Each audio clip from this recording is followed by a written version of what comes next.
Assalamualaikum warahmatullahi wabarakatuh. Ila hadratin nabiyina al-mustafa sayyidina maulana Muhammadin sallallahu alaihi wasallam. Wa ila hadrati jamil anbiya wal mursalin malaikatil muqarrabin wa ruhaniyin syuhada was salihin jamil sahbah wal qarabah wat tabi'ina man tabi'ahum bi ihsanin ila yaumiddin.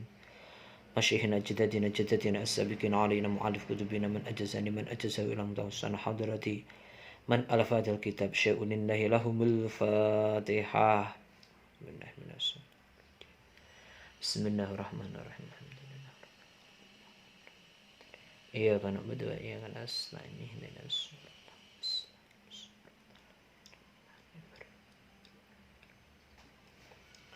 A'udzu billahi minasy syaithanir rajim. Bismillahirrahmanirrahim. Qala al-mu'allif rahimahullahu ta'ala wa nafa'ana bihi wa bi ulumihi fid dharain amin. Al-hadisu utawi iki iku hadis as-salisu kang nomor 3. An Abi Abdurrahmani den riwayatake saking Abi Abdurrahman Abdullah ibni Umar nyatane Abdullah ibni Umar ibni al-Khattabi nyatane sahabat Abdullah bin Umar ibn al-Khattab radhiyallahu taala anhuma. Qala dawuh sapa Abdullah ibni Umar utawa Abi Abdurrahman. Jadi Sayyidina Umar punya anak namanya Abdullah. Abdullah punya anaknya namanya Abdurrahman. Maka Abdullah ini dijuluki dengan sebutan Abi Abdurrahman atau bapaknya Abdurrahman. Namun yang meriwayatkan sebenarnya adalah Abdullah, yaitu anaknya Sayyidina Umar. Qala dawuh sapa Abi Abdurrahman utawa Abdullah ibni Umar. Sami'tu krungu sapa ingsun krungu Rasulullah ing Gusti Rasulullah sallallahu alaihi wasallam. Ingat para santri, ketika disebut nama Nabi, meskipun jaraknya jauh, meskipun cuma melalui rekaman atau apapun, diupayakan untuk menjawab. Karena dalam sebuah riwayat diterangkan orang yang paling bakhil, paling cetil, itu adalah orang yang di saat nama Nabi disebut maka dia diam, tidak mau membalas dengan menyebut atau mendoakan Rasulullah dengan cara membaca sholawat. Padahal kita tahu bahwasanya Nabi Muhammad ini adalah satu-satunya sosok yang nanti akan mampu menolong kita di hari tidak ada pertolongan lagi kecuali pertolongan Allah yang dilantarkan kepada Nabi Muhammad sallallahu alaihi wasallam. Ya Allah ya Rabbi ya Karim, yaqulu halih dawuh sapa Kanjeng Nabi. Yaqulu halih dawuh sapa Kanjeng Nabi dawe bunia den bangun. Bunia den bangun apa al-islamu agama Islam. Ala khamsin ing ngatasi pakerti 5. Ing ngatasi pakerti 5 syahadati an. Nyatane nekseni ing sak temene kelakuan. Nyatane nekseni ing sak temene kelakuan iku la ilaha. Ora ana pangeran iku maujud. Ora ana pangeran iku maujud illallahu angin Gusti Allah. Wa anna Muhammadan lan sak temene Nabi Muhammad. Lan sak temene Nabi Muhammad iku Rasulullah dadi utusane Allah. Iku Rasulullah dadi utusane Allah. Wa iqamis sholati lan nyatane njejekake utawa njumenengake salat. Njejekake utawa njumenengake salat. Wa ita izzakati lan nekaake ing zakat. Wa hajjil baiti lan haji maring Baitullah. Lan haji maring Baitullah. Wa shaumi Ramadhana lan poso ing ulan Ramadan. Lan poso ing ulan Ramadan. Kanjeng Nabi dawuh bangunan Islam atau unsur agama Islam ini akan terbentuk melalui 5 hal. Yaitu orang yang mau bersyahadat menggunakan hati dan lisan bahwasanya tiada Tuhan kecuali Allah, dan bahwasanya Nabi Muhammad itu adalah utusan Allah. Syahadat ini penting sebab orang yang sudah hatinya percaya kepada Allah namun lisannya tidak mau berikrar bersyahadat, maka orang seperti ini secara lahiriah, secara dohiriah tidak akan mendapatkan fasilitas-fasilitas keislaman. Semacam kita masih boleh menganggap orang tersebut yang tidak mau bersyahadat sebagai non-muslim. Meskipun mungkin hatinya telah mempercayai Islam. Tapi kalau lisannya tidak mau bersyahadat, maka kita selaku pemeluk agama Islam boleh berkata dia masih non-muslim. Kalau non-muslim, maka ketika nanti mati, tidak boleh kita nanti menguburkan keluarga kita di dekatnya, atau menguburkan mereka di dekat daripada orang-orang Islam. Kemudian kita juga tidak boleh menikahkan keluarga kita dengan mereka. Sebab apa? Lisannya tidak mau berkata, menyebut syahadat kepada Allah dan Rasulullah. Selanjutnya, bangunan Islam yang selanjutnya adalah menunaikan sholat, yaitu sholat 5 waktu yang paling utama, dengan memenuhi segala syarat-syarat dan rukunnya. Tidak hanya sekedar berdiri, rukuk, sujud, namun di dalam sholat itu ada syarat dan rukunnya yang secara detail, lengkap, kemudian akan dikaji, diterangkan secara jelas dalam kitab-kitab fikih. Lalu berupaya untuk sholat itu juga diterima oleh Allah, dengan selalu menjaga hal-hal yang masuk pada tubuh kita yang kita pakai itu sesuatu yang halal.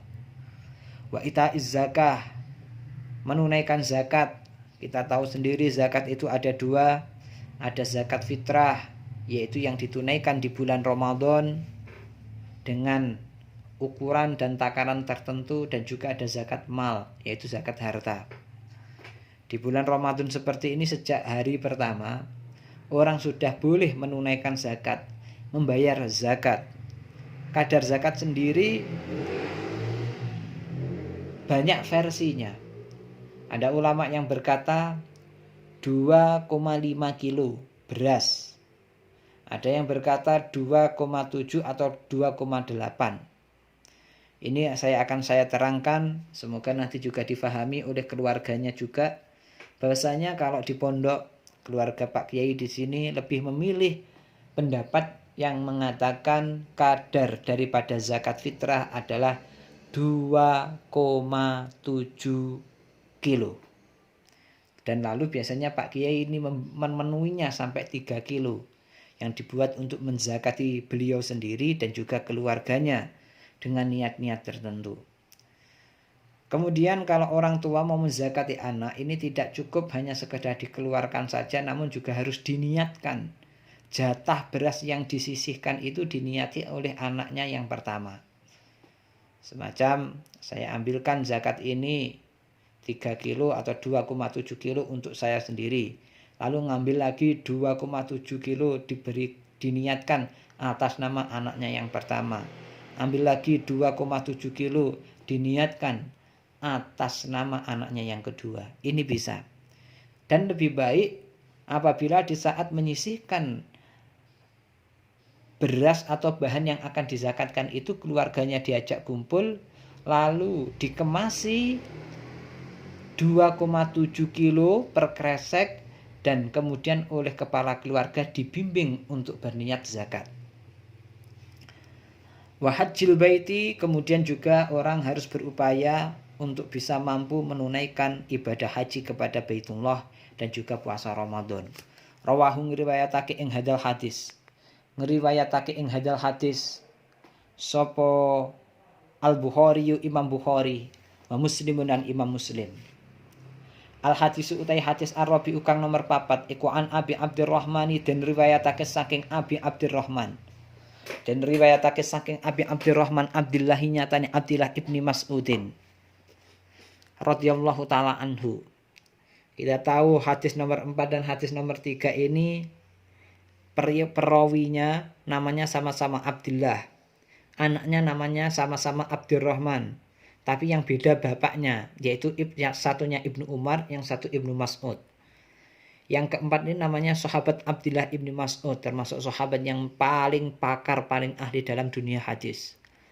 Qala dawu sapa Abdullah utawa Abdullah ibni Mas'ud, hadasana nyeritani ing ingsun sapa Rasulullah sallallahu alaihi wasallam, wa huwa halih utawi Kanjeng Nabi iku as-sadiqu, nabi kang temen utawa nabi kang jujur, al-masduku kang den benerake sapa Kanjeng Nabi. As-sadiqul masduk, orang yang selalu berkata jujur dan selalu dibenarkan seluruh perkataannya.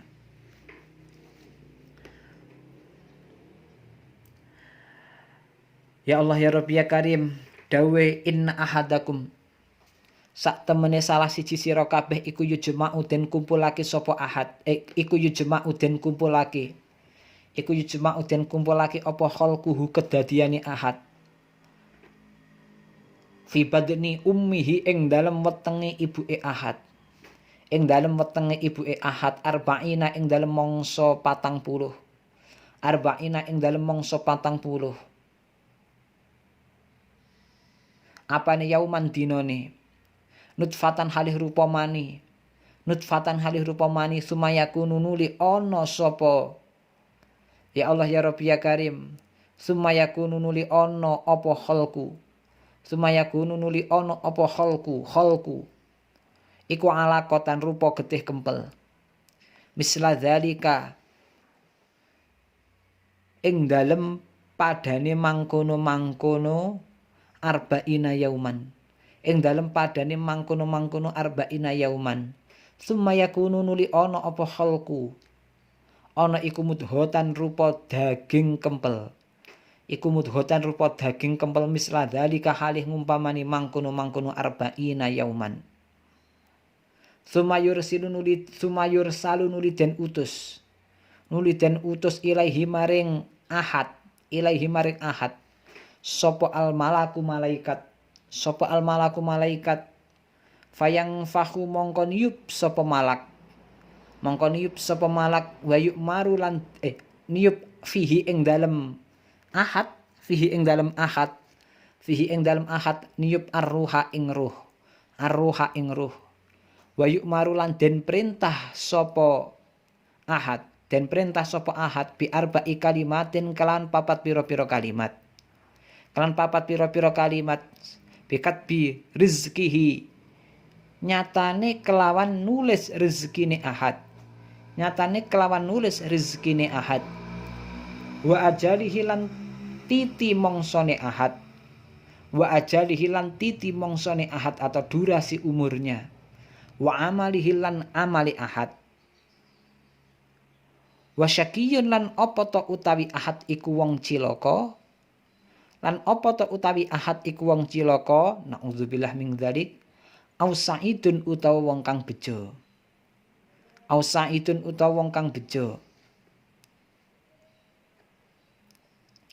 Fallahi mongko demi Allah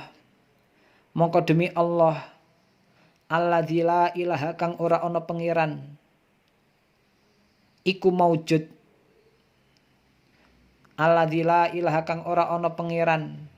iku maujud sapa ghairuhu liyane Allah. Inna ahadakum sak temene salah siji sira kabeh iku layak malu yakti amal sapa ahad bi amali ahlil jannati klan amali ahli surga hatta ma yakunu hingga ora ana iku bainahu ing dalem antarane ahad wa bainahalan ing dalem antarane jannah apa illa dhiraun angin sak dhira itu bisa dikatakan satu petak atau satu jengkal fayas biku mongko dingini alaihi ing atase ahad apa alkitabu tulisan fayak malu mongko amal sapa ahad bi amali ahli nari klan amali ahli neraka fayadkhuluha mongko manjing sapa ahad ing nar ya Allah ya Rabbi ya Karim wa inna ahadakum lan sak temene salah siji sira kabeh iku layak malu yakti amal sapa ahad bi amali ahli nari klan amali ahli neraka hatta ma yakunu hingga ora ana iku bainahu ing dalem antarane ahad wa bainaha lan ing dalem antarane nar apa illa dhiraun angin sak dhira fayasbiku mongko dingini alihi ing atase ahad apa alkitabu tulisan Fayamalu mongko nuli amal sapa ahad bi amali ahli jannati klan amali ahli swarga. Klan amali ahli swarga fayadkhuluha mongko manjing sapa ahad ing jannah. Mongko manjing sapa ahad ing jannah. Hadis yang keempat ini merupakan hadis yang penting. Setidaknya ada 2 poin yang perlu kita bersyukur menjadi pemeluk agama Islam sebab barokah daripada hadis ini. Yang pertama, hadis ini menjelaskan tentang bagaimana Nabi Muhammad Rasulullah ini benar-benar seorang nabi, di mana di 1400-an tahun yang lalu, 1400-an tahun yang lalu, saat alat kesehatan dunia medis masih sangat kuno dan terbatas, maka Rasulullah ini telah mampu menerangkan tentang proses janin, proses embrio yang ada pada diri manusia dan tahapan-tahapan atau fase-fase perkembangannya. Ini merupakan sesuatu yang menjadi tidak logis di saat itu dan menjadi sangat aneh dan menjadi bukti kalau Nabi Muhammad ini adalah benar-benar nabi. Tidak melalui hadis ini saja, dalam Al-Quran sebenarnya juga diterangkan. Walaqad khalaqnal insana min sulalatin min tin, tsumma ja'alnahu nutfatan fi qararin makin, tsumma khalaqnan nutfata 'alaqatan fa khalaqnal 'alaqata mudghah, fa khalaqnal mudghata idhaman fa qasawnal idhama lahma, tsumma ansha'nahu khalqan akhara fatabarakallahu ahsanul khaliqin. Dalam Al-Quran juga menyinggung tahapan-tahapan proses terjadinya manusia.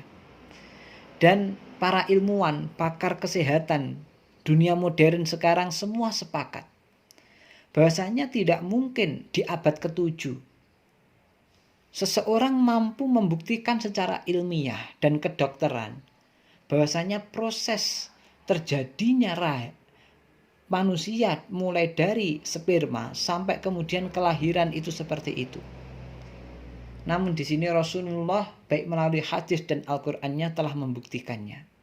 Dan setelah dicocokkan dengan pembuktian di era sekarang, di mana kekuatan dunia kesehatan dan medis sudah sangat canggih, ternyata apa yang disabdakan oleh Rasulullah 1400 tahun yang lalu ini merupakan benar-benar hal yang tidak ada gesehnya. Hal yang tidak ada menyimpangnya. Termasuk di sini diistilahkan manusia dalam 40 hari pertama ini berupa nutfah, berupa sperma. Kemudian selanjutnya berupa alaqah. Alaqah ini bisa diartikan darah yang menggumpal atau istilah lain juga yang menggantung. Dan ternyata penelitian kesehatan di era sekarang setelah melihat alaqah di usia 40-an hari itu benar-benar menjadi sesuatu yang menggantung pada rahim seorang wanita atau seorang ibu. Dan ini akan pas dengan bahasa alaqah. Atau bahasa kedokterannya adalah embrio atau zigot, yaitu sesuatu yang menempel dan menggumpal atau menggantung. Ada juga yang mengistilahkan seperti halnya lintah. Dan ini setelah di rongsen atau di USG, ternyata benar-benar bentuk daripada alaqah dan mudghah itu sebagaimana bentuk lintah. Ini kalau kita buktikan, kita lihat di Google atau di YouTube, sudah sangat banyak pembuktian-pembuktian yang tidak menyalahi daripada kabar yang diberitakan melalui hadis ini. Kemudian yang terpenting lagi di sini juga menerangkan bahwasanya manusia itu setelah berupa alaqah, kemudian berupa mudghah, berupa daging, maka Allah mengutus malaikat untuk meniupkan ruh. Ruh sendiri banyak riwayatnya. Ruh sendiri adalah sesuatu yang sangat halus, dan ulama ini menganalogikan atau mengkiaskan ruh itu bak sebuah air yang berada pada sebuah pepohonan yang masih hijau, yaitu menyatu menjadi sebuah keseluruhan unsur yang ada pada sebuah pohon. Sebagaimana itu adalah ruh manusia, maka ruh manusia ini tidak bisa dikatakan letaknya di kepala, letaknya di ujung kaki, atau letaknya di jantung. Di saat jantung ini nanti berhenti berdetak, maka akan mati. Tidak seperti itu. Karena apa? Ketika kita melihat jantung, ternyata kita juga tidak akan menemukan ruh di sana. Jantung berdetak karena wujud daripada ruh yang masih menetap. Ini, ruh ditiupkan setelah manusia berupa mudghah sudah berwujud membentuk seperti halnya bentuk manusia. Lalu Allah mencatat 4 hal. Pertama, mencatat tentang rizki. Rizkinya nanti akan seberapa. Kemudian ajal, umurnya. Kemudian amal, perbuatannya. Kemudian mencatat apakah manusia itu merupakan manusia yang baik, manusia yang selamat, ataukah manusia yang tersesat. Wal'iyadzubillah min dzalik. Ini merupakan sesuatu yang kita harus memandang secara adil. Karena kadang-kadang kalau kita tidak adil, tidak cukup ilmunya, kita akan menjadi putus asa. Iya, wong orang sudah diputuskan semua oleh Allah. Kenapa kita harus beramal? Kenapa kita harus bekerja? Kenapa kita harus berdoa? Toko meneng saja lah ya sudah cukup ini. Nah, dulu sahabat juga pernah seperti itu, bertanya kepada Rasulullah. Ya Rasulullah, dalam sebuah keterangan hadis dikatakan,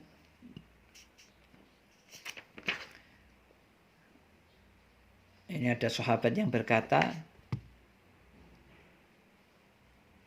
ya Rasulullah, afalanam kusu'ala kitabina wa nad'u al-amal. Kalau semuanya sudah dipastikan, kenapa kita tidak diam saja sesuai daripada keputusan yang oleh Allah perbuat dan kita meninggalkan amal? Lalu Rasulullah menjawab, ikmalu fakulun muyassarun lima khuliqalah. Ahma alus sa'adah fayuyassaruna li amali ahli sa'adah. Wa amma ahlus saqawah fayuyassaruna li amali ahlus saqawah. Wal iyadu billah. Rasulullah menjawab, kamu itu tetap harus beramal. Karena apa? Amal ini bisa menjadi indikator kuat. Bahasanya kamu ini menjadi orang yang beruntung atau tidak. Sebab apabila kamu ini termasuk orang-orang yang beruntung, maka kamu ini akan dimudahkan untuk beramal daripada amalan-amalan yang diperoleh oleh orang-orang yang beruntung.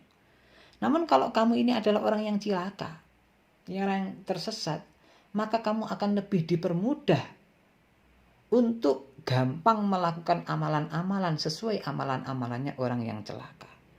Maka kita harus berupaya dengan ibadah, dengan taat, melakukan kebaikan, berharap kepada Allah. Kebaikan yang kita lakukan ini bisa menjadi sebuah tanda kita sebenarnya oleh Allah benar-benar ditakdirkan menjadi orang-orang yang baik, orang-orang yang selamat dunia dan akhirat. Rawahu ngriwayatake ing hadal hadis sapa al-Bukhari, Imam Bukhari, wa Muslimun lan Imam Muslim. Ilahuna wallahu taala a'lamu bissawab.